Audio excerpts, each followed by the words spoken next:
Hello everyone. So today I have a really interesting topic that I got from Naomi the book lover. She suggested that we all have a sort of brain bookshelf where we put the stories in our brain that have affected us the most and that we love the most and define we really are. And of course, these are probably going to be the most special books for us. I actually have a brain bookshelf that's a literal bookshelf in my room where I've put all the books that I feel have made me who I am today or I've connected with on a very special level, and I want to talk about some of those today, beginning with the one that I have right here. The Girl with the Dragon Tattoo by Stieg Larsson was my version of Eat, Pray, Love. I felt that it fed my inner peace or my level of inner peace in a way that Eat, Pray, Love didn't actually do for me, and I found it very interesting that a mystery and crime novel would do that. So how did it help me eat, pray, and love? Well, the incredible transformation of the main character definitely helped me eat. Putting faith in my abilities helped me pray, and evolving as a person by connecting with others, that's love. The next book that I have on my brain bookshelf that definitely made me who I am today, or I connected with on a personal level, is The Da Vinci Code. I grew up in a Mormon household, and there was always a small part of me that felt left out because I never developed the kind of faith that my other family members had. I mean, I've always seen religion, all forms of religion, as the same because they produce the same kind of faith, they pray to the same God, they even create the same kind of people anywhere around the world. And I've always loved history, so when the Da Vinci Code came out, a part of myself felt like it could breathe. I felt liberated and light, and it just spoke to me on a level that sparked my interest in creativity and history and the truth, which is just something that I love because I've always loved philosophy and political science, and they essentially talk about universal truths, and religion does the same thing for us. It's another version of truth finding. So I kind of felt my spiritual side through discovery and history, and just, I loved it. I loved it so much. So of course, I freaked out a few weeks ago when it was finally announced, and I'm going to stir up a little bit of controversy, but I read this in the newspaper, don't get angry. For the past 35 years, we actually have been conversing with historians to see if we found the actual graves of Jesus, Mary, supposedly his son, and other people. And the reason why it's so controversial is because they declared that given the scientific history and dating of the body and of the soil, they think that there's actually no way that the body could have surpassed a resurrection. And I just found it so interesting, and I'm like, we're living in a Da Vinci Code right now. We can accept information or not, but what's important is how we treat things and how we treat each other after the discovery of such things. What really matters at the end of the day? Is it what you know or is it what you feel? So the Da Vinci Code lives on. The next book I have on my bookshelf is Gone with the Wind. To me, this story is the greatest love story ever told, and it's one of my favorite historical novels ever. That's not even a genre that I generally dive into and love, but some of my favorite books happen to be historical novels, so hey, let's just go for it. For me, this is my version of The Notebook. If you want to make me cry, I could watch The Notebook, but if you really want to make me sob, you can have me read Gone with the Wind. Oh my gosh, read the book, watch the movie, they're both perfect. And you know you've really connected with a book and with a character when you feel as if your life is being played out under a different story or under different circumstances. And one of the things that I loved is Scarlett O'Hara. We love her because she makes mistakes, and that's great because we should love ourselves for the mistakes that we make. Most of life is mistakes. You can't look back and think, well, I did well there, and there. Unless you're an extremely positive person, you're going to realize that life is a series of trial and error, as is Scarlett O'Hara's life. A lot of times, I've read this book or watched the movie and thought, why are you doing that? But if you really think about it, how many times have we looked back in our life and thought, why did I do that? The truth is, love stories and mistakes, they're just a part of life, and I think that's why we can all relate to Scarlett O'Hara. And I think more characters like her should be written, people that we can love, people who can create their own happy ending, that we'll have faith can create their own happy ending, but don't exactly just give us one. Truth be told, I think we'll all feel a little bit better if we stray from just the rigid ideals of romance and what they should all be like.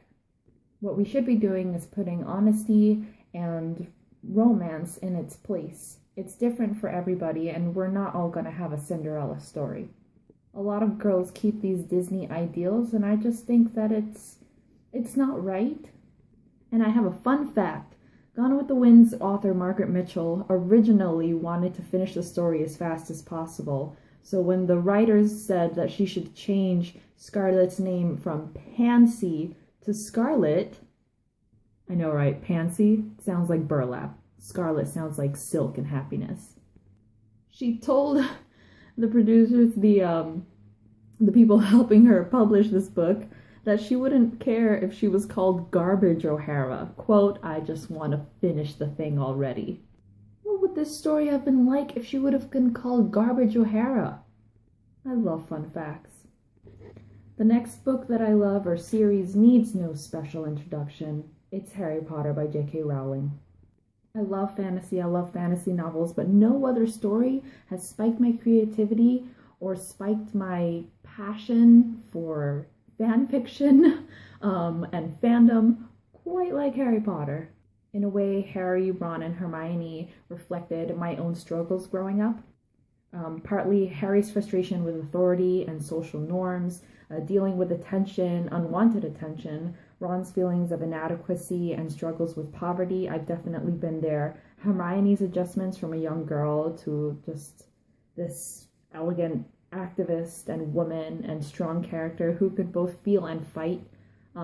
I connected with them in ways that I think we all have, especially me. Lots.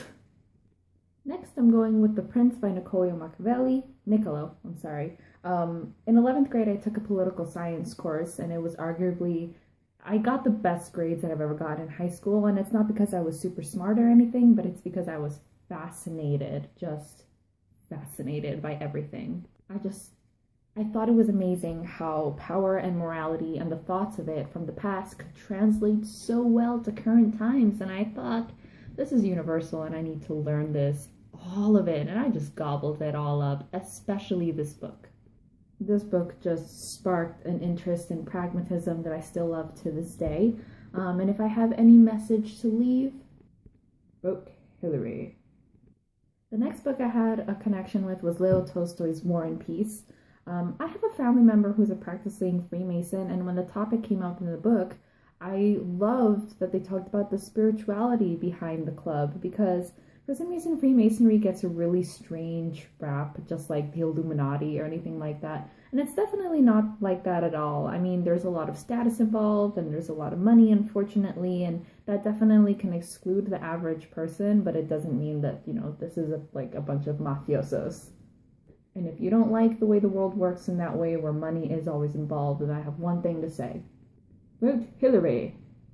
Of course, there's more to this book than that fun fact. I just wanted to throw that in there because I did connect with that part of the book. But it's not the actual reason for me loving the novel. I've generally disliked war stories because of what they portray. I mean, it's just, they romanticize the atrocities of war, I feel, and that's always made me a little bit angry, and I've just had a strong aversion to war novels and war stories, war movies, etc.